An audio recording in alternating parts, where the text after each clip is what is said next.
long chiến đấu. Mở ra nha. Giờ Minh Lâm sẽ mở khủng long chiến đấu cho bạn Hoàng Minh xem nào.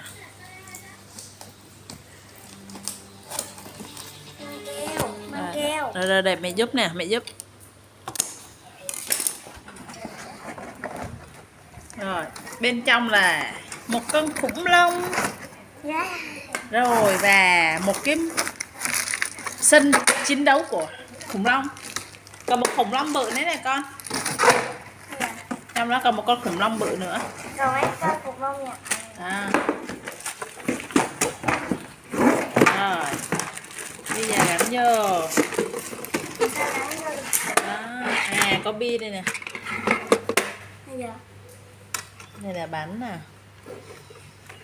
Sao nữa ta? Bỏ cái này là chỗ gắn khủng long vô nè.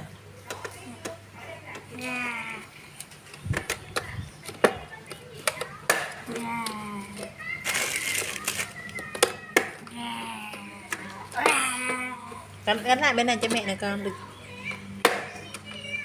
chưa? À đây rồi, chỗ này bỏ bi nè, bỏ bi vào đây nè con. Con tháo bỏ vô đi.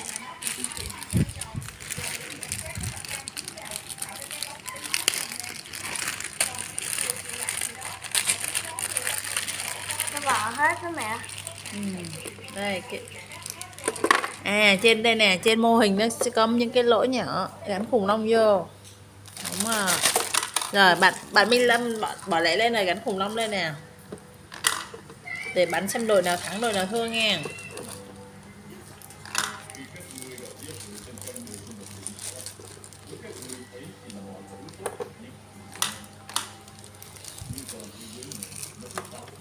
Rồi bên này nữa bạn Minh Lâm ơi, 2 con khủng long, con nào cũng phải có đạn nha bạn Minh Lâm. Bỏ hết đó mẹ. Chính xác.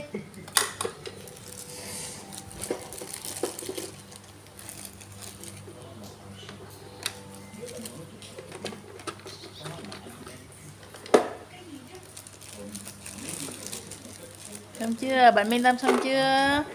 Xong chưa? Mẹ đang quay đó mẹ.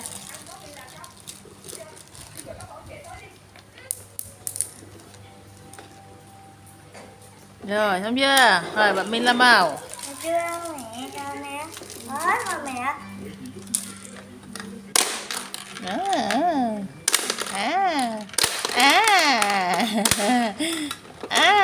Đấy rồi, bên mẹ hết đạn rồi. Bạn Minh Lâm đã có bị đổ khủng long nào không chưa dạ? Khủng long của con ghép chặt hơn. Ý là đổ khủng long nhỏ là chiến thắng á con. Đổ khủng long nhỏ mẹ. Bi kìa mẹ.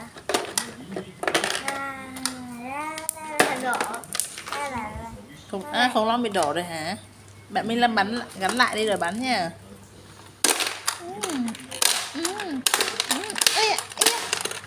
Cái bạn khủng long này khó bắn quá.